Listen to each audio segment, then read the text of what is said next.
Welcome all for joining our last webinar session of the Hong Kong Science Academy. Today we are talking about the social enterprises in Hong Kong, past, present, and future opportunities. And the talk will be given by Dr. Elsie Choi, our project director, and also the head of social innovation of ORKTS. So let's give the floor to Elsie. Elsie, please. Thank you, Kathy and my team, and thank you all for joining us today, our last session. And I think today it would be a very good opportunity for me to kind of share a little bit about social enterprises sector in Hong Kong. So this presentation entitled Social Enterprises in Hong Kong, Past, Present, and Future. So what we are going to do today is to share with you some definition about social enterprises to start with, and then we will have an overview of a social enterprise sector in Hong Kong. Because we are talking about future, it will be great for us to kind of take a look at what are the challenges and the future opportunities presented to the sector in Hong Kong. So let's take a look at the definition, right? As you probably know, social enterprise kind of as an academic concept actually emerged quite recently. We are talking about the last 10-15 years. So there is kind of like an evolved evolution of the whole concept of social enterprise and social entrepreneurship. So one of the scholar, Gregory Dees, in 1994, he gave a definition that's about social enterprise as a business or private organizations dedicated to solving social problems by serving the disadvantaged and filling the gaps. And you can see from here, the definition is a little bit more kind of like related to like welfare frame of looking at how a social enterprise is, what it is and what it should do. It's really about serving the disadvantaged and filling the gaps. As time flies to kind of like recent years, with more and more practitioners who are really like not really from the welfare sector getting into social enterprise kind of sectors, and then we kind of see a reinterpretation of what is the meaning of social enterprise. I just want to give you another example of the definition by Ashoka, which is a leading social entrepreneurship promotion network or platform. They awarded some really brilliant social innovators, social entrepreneurs who have a huge impact in the society. So they have a lot of experience working with different kind of social entrepreneurs, and their definition of social enterprise read like this. It's an organization which uses a for-profit business model to achieve a social mission. I think this is actually something that really important for us to see, is that this is more like from a business perspective. We're looking at the business model as a differentiator between the regular enterprise and the social enterprise. Yes, it's a for-profit business and it can achieve the social mission. Of course, how you use the profit is another discussion, which we are going to kind of illustrate a little bit more later.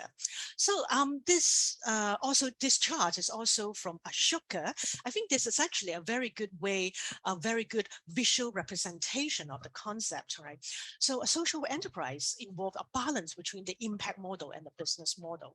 So it has to be balanced, not only about making money, but also equally, if more important, to create social impact. So another way that people often describe social enterprises, they actually have triple bottom line, right? Social mission and economic viability is a must, as we illustrated in the previous slide. Another very important point, especially in recent years, about the environmental neutrality.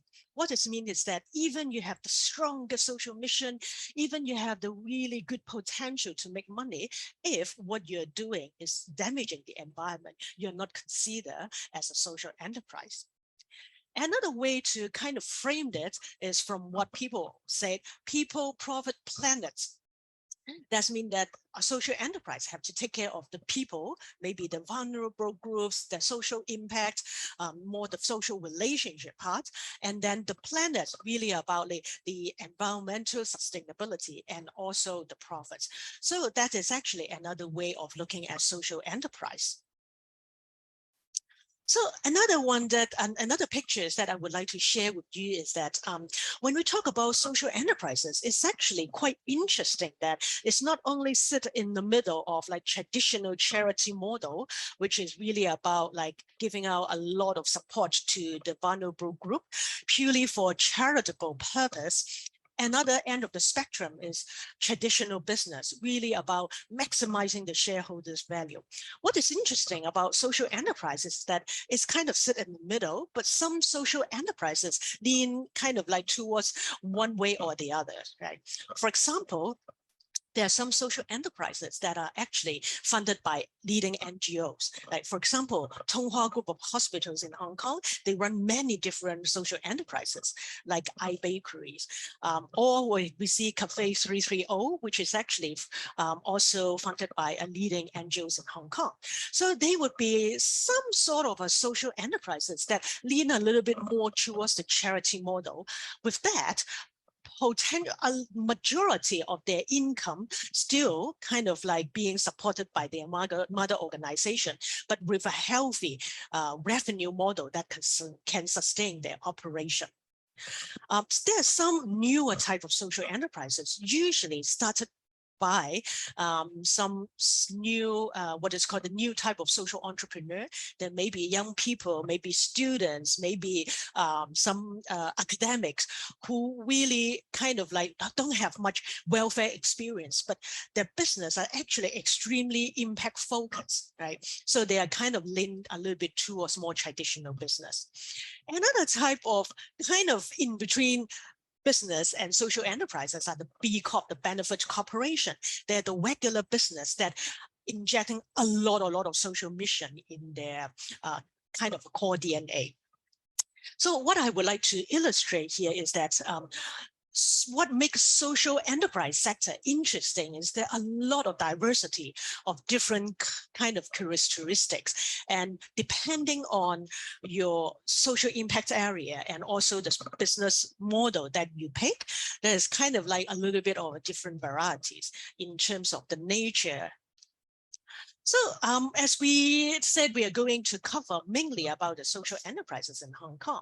So let's take a look at some of the information about this sector in Hong Kong.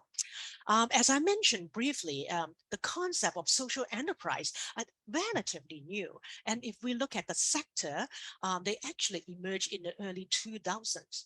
So what happens around then is that the Hong Kong government actually set up a few different funding schemes to encourage and support some NGOs to turn their so-called work simulation program. You may have heard of something called the shelter workshops, right? So some NGOs would train some maybe marginalized group, people who are mentally challenged to do a certain jobs. So they create a simulation environment whereby these people can kind of learn the skill set and eventually they can go back to the normal labor market. So Hong Kong government actually look at these for a very good opportunity to kind of support this kind of program and kind of like have them spin off from their mother organization of NGOs to become like an independent unit of social enterprises. When we talk about independent, it does not have to have an independent kind of company registration. What I mean is that they have independent identity at the business model or operation model, right? So that is a kind of like the overall history of how the sector emerged. So currently we have over 600 social enterprises in Hong Kong, according to the survey by Hong Kong Council for Social Services around 2020. So this is actually a pretty impressive figures considering the size of Hong Kong population. Another interesting things to know is that in different countries, the legal definition and requirement for social enterprises is actually quite different. Right? In Hong Kong, we don't have a clear definition or legal requirement. Unlike in the UK, they have something called CIC, Community Interest Company, or in South Korea, they also have a very clear legal status for social enterprise. There's no right or wrong in having these legal status or not. It really depends on the characteristic and the attitude of the people there.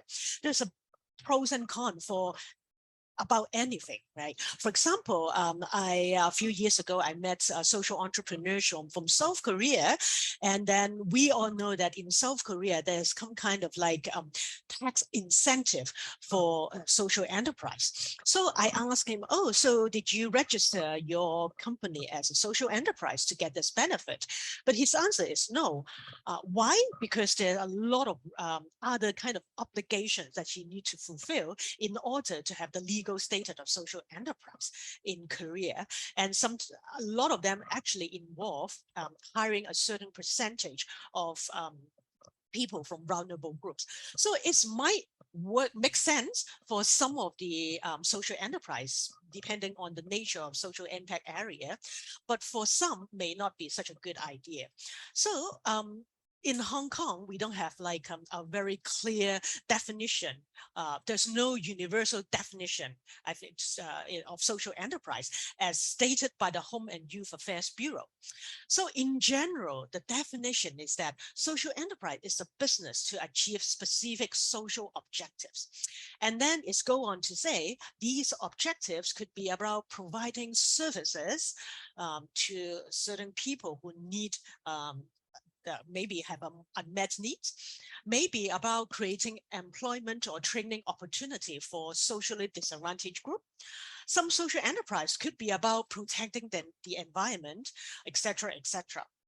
So there are a lot of different kind of businesses or service that they can actually provide, but eventually what makes social enterprise social is that, first of all, social objective.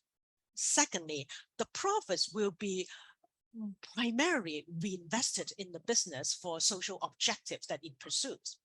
So in principle, a social enterprise can make a profit, but usually they don't really distribute dividends to their shareholders, or they only distribute very small portion of dividends, maybe no more than 30% to other shareholders.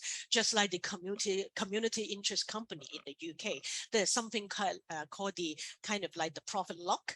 They can only distribute 30% or less of the profit to the shareholders. So there are a lot of different combination or different kind of way to run your social enterprises.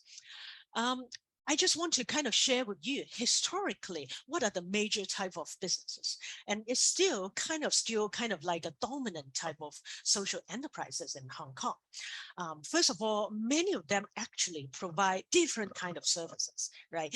Maybe they serve the elderly people, so they kind of run the elderly care center. Some may actually hire some marginalized youth to kind of do event management. Some maybe to run call centers, right? So that is one area, so service. Another area is retail. So convenience shop, fashion boutiques, these are actually quite common type of social enterprises in Hong Kong. So if you have a chance to visit some of the hospitals in Hong Kong, you may find that there's like a convenience or tuck shop called the Cheers Gallery. This is actually run by one of the major NGOs in Hong Kong. As you can tell, for these two kind of areas, right, they usually employ quite significant number of people. And also for the catering and restaurants segment, and also even for the innovative craftsmanship that involve maybe upcycling of materials, they usually kind of hire different people who are considered as like a disadvantaged group, right? For example, even the innovative craftsmanship, the social enterprise may purely hire semi-skilled workmen, maybe they purely hire the ethnic minority, etc., etc.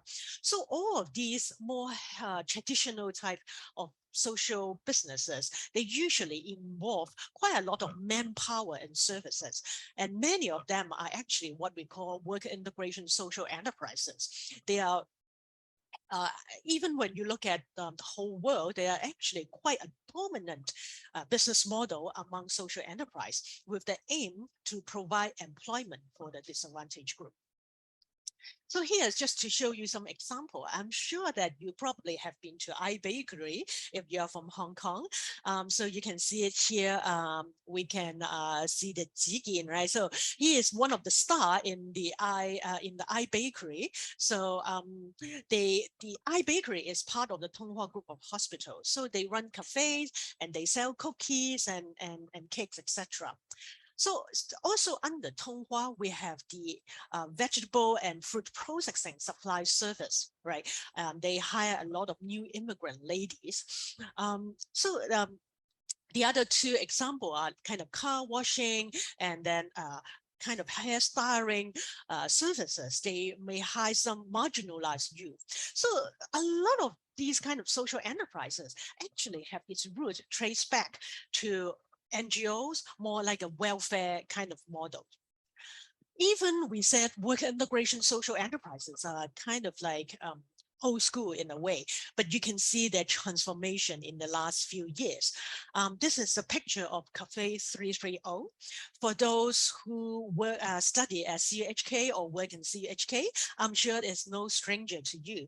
We actually have two cafes run by the same kind of NGOs, Cafe 330 and Inno 330. So as you do, by the look and feel, you can tell that they are actually quite modern and fashionable, and the quality of their catering service is actually quite good. So you can look at the branding is actually quite modern. So you can see even with this work integration social enterprises, they are kind of transforming into something that a little bit more modern and then fit the taste of the younger generation.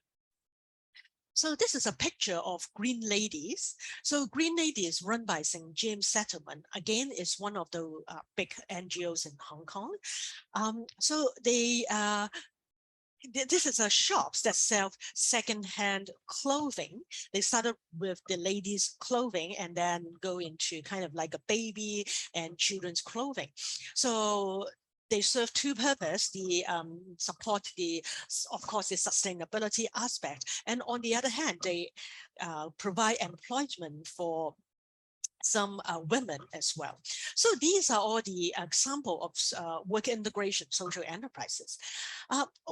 We are so glad to see that although we all understand that work integration social enterprises actually are really important, because channeling the disadvantaged group into the labor market not only benefit them but also their family, but also the GDP on the whole. But we are also very happy to see the transformation or evolution of these kind of work integration social enterprises. This is an example of a company called iEnterprise. So the model that they adopt is something called the tri-sector collaboration. It's kind of like a matchmaking kind of model.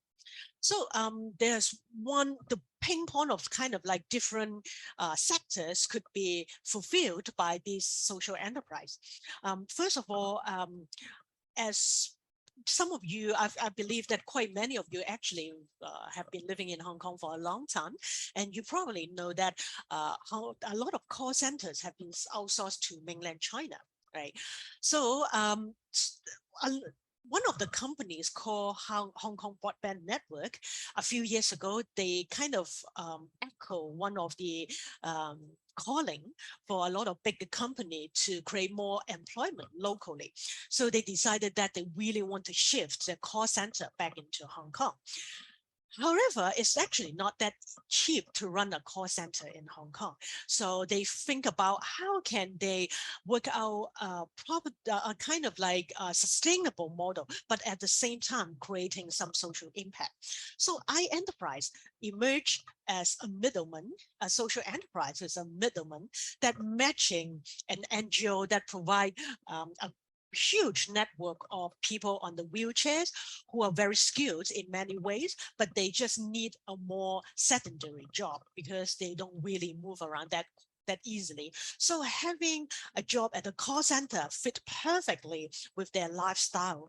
And on the other hand, Hong Kong Broadband Network is able to run a call center locally in Hong Kong, creating employment for the disadvantaged group in Hong Kong.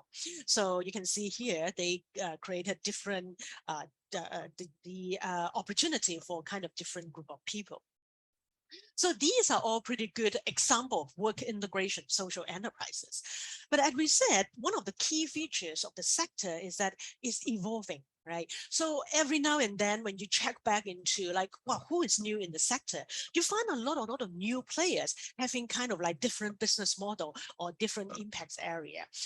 So we can see a very clear trend of shifting from traditional work integration into like what we call the social innovation social enterprises.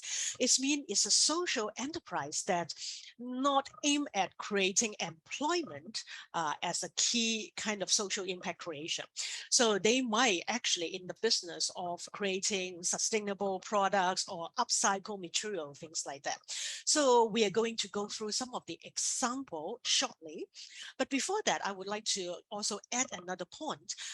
Historically, a lot of work integration social enterprises are actually focused more like for the disabled people, right? Or people with different ability, to be more like correctly put. But now we also see that there are a lot of different marginalized group or underserved group that could be kind of served by social enterprises. For example, there are some social enterprises that hire ex-offenders or non-engaged youth or middle-aged semi-skilled people. So there are a lot of different type of work integration social enterprise and even more different kind of social innovation social enterprises. So with that, let's look at some example. So this company is called Lightspeed. Right? So this is a real picture of a subdivided unit. So you can see these two children are actually doing their homework on top of their bunk bed, which is pretty much their entire universe. So you can tell this is not a really good environment conducive to the growth and development of children. So this social enterprise Lightspeed acts as a middleman who are able to identify some of the underutilized resources, which are idle units in some of the area like Shamshui-Po. But on the other hand, there are many residents, there are many people who are living in the subdivided unit, a single mother with children, and of course, they cannot afford a full apartment very easily. So Lightspeed become kind of a matchmaker for these two group of people. Right, as you can see in this picture, the picture of the building, a renovated building is actually a work done by Lightspeed. So there are some idle units that are really run down, right? So the issue here is that we always complain that in Hong Kong, we don't have enough land, we don't have enough apartments, but there are many idle units that is somewhat not livable. So Lightspeed is actually funded by Ricky Yu. So Ricky is a former general manager of Amway in China. So he spotted this opportunity of how about I contact the landlord, I help them to renovate the flat, I make it really nice and livable, and then I match these flats with certain tenants, this single mother, so that they can share an apartment in a very safe and comfortable place. In addition, this company, Lightspeed, also kind of arrange some volunteers to do voluntary service for these families. For example, tutoring the children, and then maybe some cleaning service, etc., etc. So this is actually a type of social innovation, social enterprises that do not involve hiring people from marginalized groups. And at the same time, they create a very specific impact. So this is an example of using technology to help certain disadvantaged groups.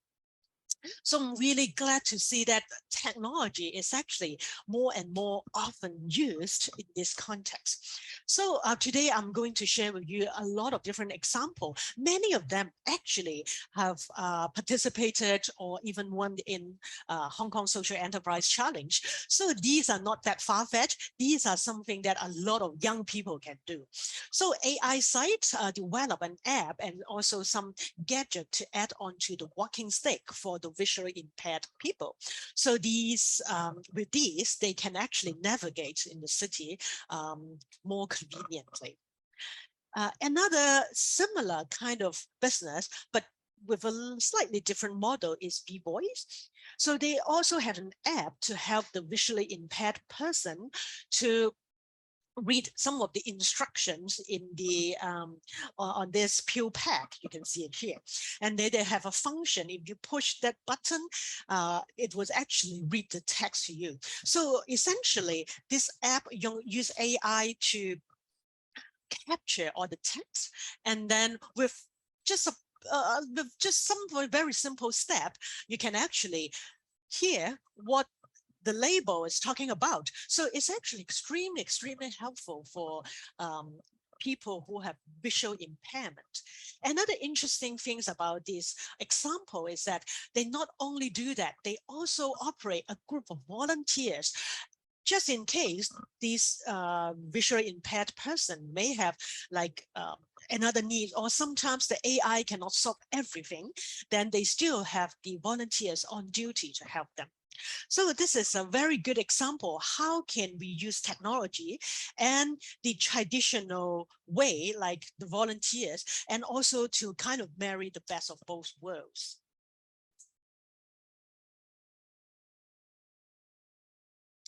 So this is an example of something also quite big in the next few years. Is actually about preventative health care, right? As we all know, aging population is really a big issue for a lot of economy. And very happily, we in Hong Kong, we are kind of like people who lived really long, like we have the longest longevity in the world. In a way, is positive things, but on the other hand, it's actually very challenging as well. Not only about like physical health, but also mental health as well. So this company actually have like two different offerings that try to kind of like provide services in these two areas for the preventative healthcare. So one is called the Screen Mat, that by drawing some very interesting pictures, you can actually identify the early tendency for dementia or cognitive impairment among some older generation. Another way of serving this group of people is on more like physical health management. A lot of elderly people, including like my parents, probably your grandparents, they need to kind of measure their blood pressure on a daily basis, probably 2-3 times per day. And then they have to write a lot of different figures. More often than not, something is missing, right? So whenever they visit the doctor, there are a lot of guessing around. So this app actually help to read the numbers on the blood pressure meter, and then it's automatically imported all the information into the app, then can generate kind of a report to help the patient for next time when they see a doctor, and then there is a better kind of communication through the data. So this example is actually started by a CUHK professor, Professor Catherine So, who is with the Faculty of Education. right? Her expertise area is actually in helping autistic children to learn, especially on the social skill.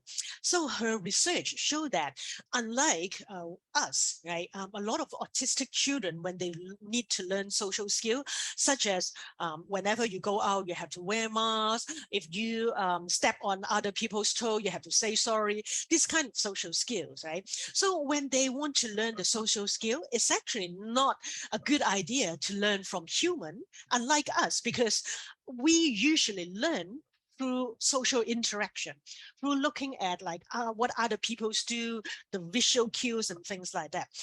For autistic children, they find it difficult.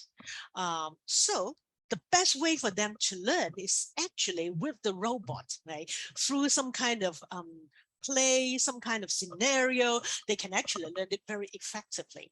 So they use this robot called Singzai, right? It's from a leading Japanese manufacturer. So they program it with a lot of different interesting curriculum, so that they can actually teach the autistic children social skill. So here's another example also from the Hong Kong SEC, previous Hong Kong SEC winners. This company is called Worksheets. They have this technology to turn the food residues, food waste into papers that not only can become kind of like a stationery, but can also create like a bulk furniture, like chairs that you can sit in. So it's actually really interesting. Another one, I think a lot of people would be very interested to try would be beer. Like who don't want a beer or two on the weekend, right? So this company, Beer, they collected many unsold breads and then turn it into beer. So of course, it's really good for the environment. It's about waste reduction, isn't it? Another very importantly, an important thing is that in their supply chain, in their value chain, they actually involve some ethnic minority as the bread runner to collect the breads for them. They are now partnering with the bigger chains so that they can actually scale up their impact. Also on the area of sustainability and environmental protection, these are actually really promising area around the world and in Hong Kong, of course, because we all know that by 2050, we have to go carbon neutral, like a net zero. And it's very important that everybody, right, including a bigger company and also for people like you and me to be more aware of our carbon footprint.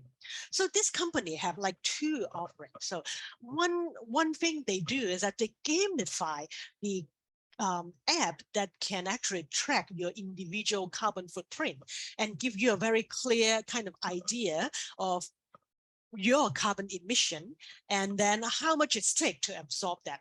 So it's kind of like help us to build a habit of tracking our behavior and carbon footprint. On the other hand, they also have business that actually help larger corporation to do carbon credit tracking and trading so that they can get prepared for the next zero future. So all of these are very interesting kind of example that currently we can see in the market. So let's look into the future, right? We're talking about the future. So what are the challenges for the sector? So based on a lot of observation and also to talk to a lot of different people, reading relevant articles, there are a few things that I've identified that would be very useful to share with all of you, especially if you're interested to set up a social enterprise yourself. First of all, just like any other business, service and unmet needs fit is extremely important. One of the fallacy of the startup founder is that you are so passionate about your innovation, your startup idea, and you expect everybody else to love it. And this is such a fallacy. It's very important that we actually understand what is the unmet needs and then consider whether your service or products can actually meet the needs, right? A few years ago, I met some of the people who are very interested to kind of start a social enterprise. And then when I asked, so what do you want to sell? What kind of service and products you have in mind? And they said, oh, I want to help the ethnic minority women. And what they do best is to draw some pictures of the birds. So I want to set up a social enterprise that sell this. So I'm not saying that it's not a good skill set to have, but if you consider the market needs, it's probably not the best fit, right? So these are something that you need to consider. Second things, very importantly, execution. Although we always talk about, wow, a startup have to be innovative, it have to have very kind of good idea.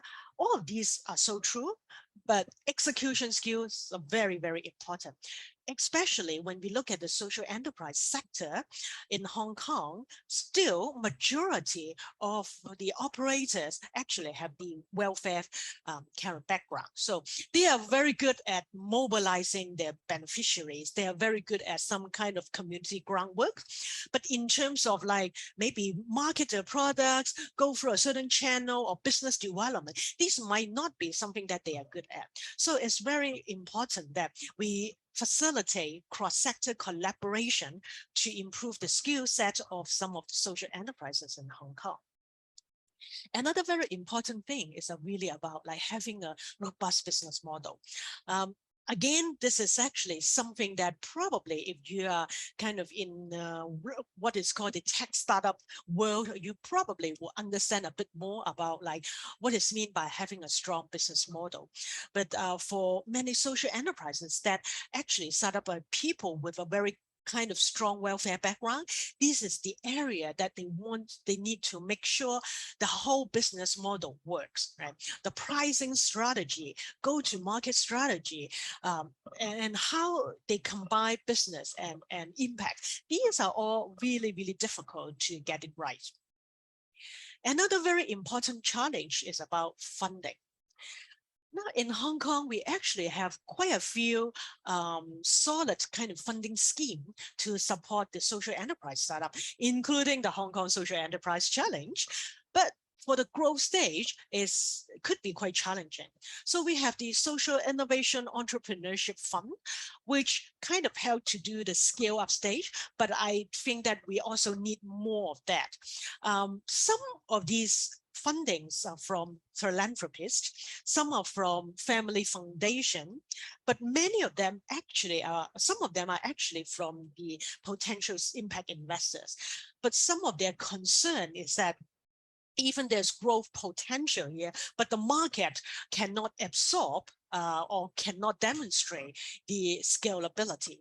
So that leads us to the last point about scalability. One of the key challenges in running any business in Hong Kong are actually the scale. We have a population of 7 million. It's actually not that big. When you talk about sizable market, it's have to be 70 millions or above, right? These are kind of like a sizable.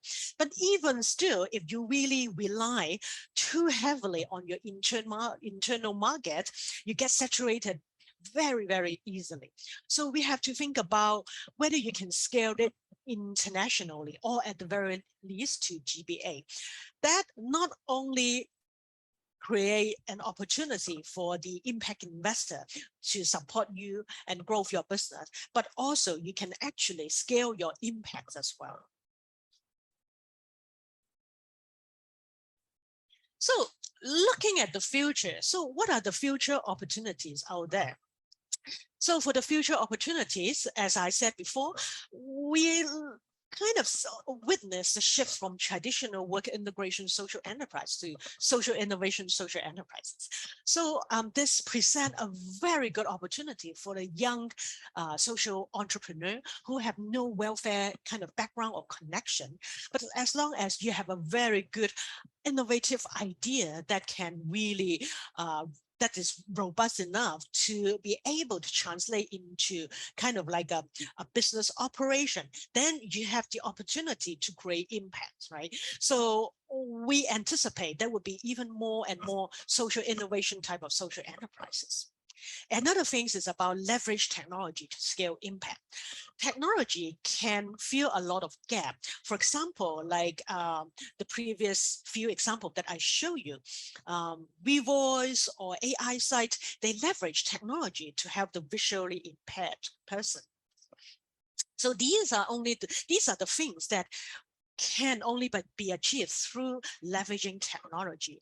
But also using the technology, you can actually expand the scale of your impact, right? Like, for example, if you automated some of the some of the operation, it can help your social enterprise to be even more, what's it called, efficient. Last but not least, you probably had heard ESG, environmental, social, and governance, right? So this is actually really something extremely important in the leading corporation these days. That means that in addition to financial return, their balance sheets have to kind of incorporate the elements of environmental sustainability and social impacts. Right? And also their governance have to be to a really high standard. So what is mean to the potential social entrepreneurs is that many big companies are actually looking into partnership or investment with some social enterprises that actually have impactful innovation that really can help them to achieve the ESG goals and put into their company kind of report on that area. So many companies are actually looking at co-creation opportunity with young entrepreneurs in Hong Kong. So all of these are actually very promising news for social enterprise. So I would like to kind of like wrap up my talk before the Q&A session with this chart. Right. So I think these charts actually summarize a few key elements that we touch on. So social enterprise is a business that have a very clear social mission, kind of sustained by passion of the social entrepreneur. It's about understanding the market, have a robust revenue model, business model to create some profits alongside with creating social impact. And it's need continuous innovation to sustain it. And also we need support and engagement from the community to flourish together. So that is the end of my presentation. So thank you very much for joining us. Thank you, Elsie. So we have a few questions for you about the talk. If you guys have any other questions, feel free to drop it in the Q&A section. So the first one is, may I know the differences between social enterprises and NGOs? Are they the same? So I hopefully after my presentation, you already get the answer. So social enterprise is essentially a business, right? So business have to have a business model, but an NGO, they only need to have the impact model. So they don't need to have like some sort of business. They can get the donation or subvention from the government. So we have a second question is, are there any significant differences between global and Hong Kong social enterprises that you have observed? So first of all, global, we are talking about like a lot of different markets, right? So maybe I pick probably two kind of as a comparison, one in Europe, another one maybe in Asia. Okay, so in Europe, actually the UK are probably kind of the forerunner in terms of like social enterprise sector. One of the reasons is that the British government actually have a lot of pressure on like the budget cuts issue. So unlike Hong Kong, a lot of services are actually paid directly by the government, kind of like as a part of the government service. In the UK, a lot of essential services are actually served by the NGO that set up a social enterprise and get the government contract. So that was slightly different, and that is why in terms of number in the UK, there are a lot of social enterprises. If I remember correctly, we are talking about like 90,000 social enterprises in the UK providing a lot of different services, but a lot of them actually get the contract from the government to operate the social enterprises. Another difference is that they have a very clear legal status called CIC, Community Interest Company, with something we call the mission lock and assets lock, and also the profit lock. These three locks, meaning that for the assets that you put into the social enterprise, it have to stay there. You cannot take it away, even with the change of ownership. Mission lock, meaning that if you set up this social enterprise, for example, to help the people with hearing impairment, you have to stick to this. You cannot change your social impact area, right? You can add more, but you cannot change or eliminate that. The third one is I probably mentioned already about the profits lock. So there's like a ceiling of percentage of the profit that you can actually give to the shareholders, right? So that is actually quite a difference. But in terms of the nature, one of the things that is actually quite in common is that in many different kind of parts of the world, work integration social enterprises are still kind of the dominant one. One example is actually in Korea, because this is kind of the essential things that you need to do in order to register yourself as a social enterprise, is to hire people with, from a marginalized group. So essentially, pretty much all of the social enterprises in Korea that register as a social enterprise have to be the work integration social enterprises. So hopefully it can answer your question.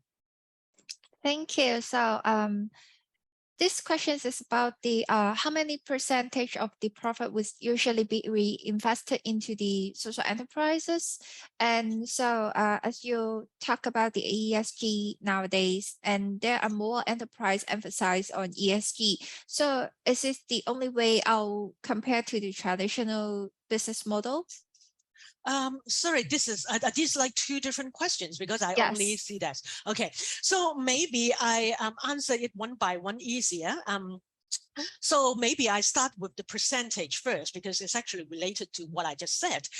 In Hong Kong, there's no kind of like concrete ceiling on that, but usually in Hong Kong, pretty much majority of the social enterprises are still run by NGO, so they probably inject like all of the profits into that regenerating the social impact. And even with a lot of social enterprises started by the young people, they don't actually have that much of the dividends anyway. Many of them are still in the growth stage.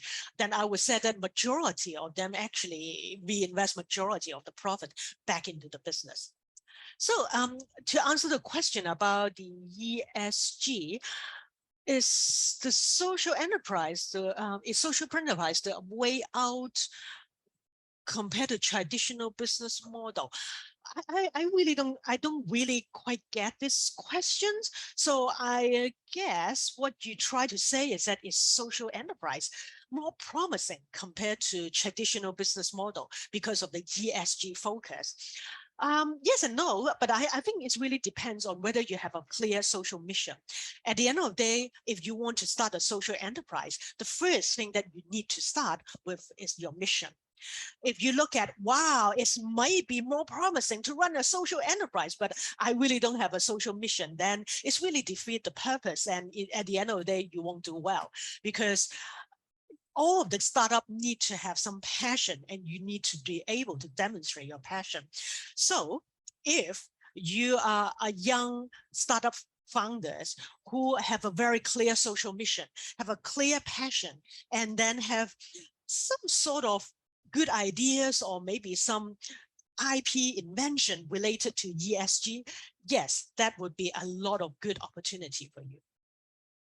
So I think there is still one question about like the trend of social enterprise in Hong Kong. I already mentioned that one of the trend is like social innovation type of social enterprises. But in terms of the social mission, I really do not see a very clear kind of like limitation. But there are more and more young people were very interested in healthcare related social enterprises, especially in preventative healthcare. Another area is sustainability. I think the reasons probably because these two are the areas that a lot of local Hong Kong people are very more passionate about.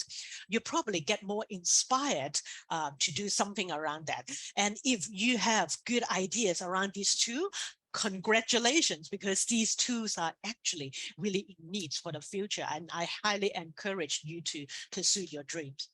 Okay, excellent. Good. So I think that's all the questions. And anything else before we wrap up? So thank you very much for all the questions. They are very good. So I pass the floor back to my colleague, Kevin. Thank you, Elsie. So thank you all for joining us today.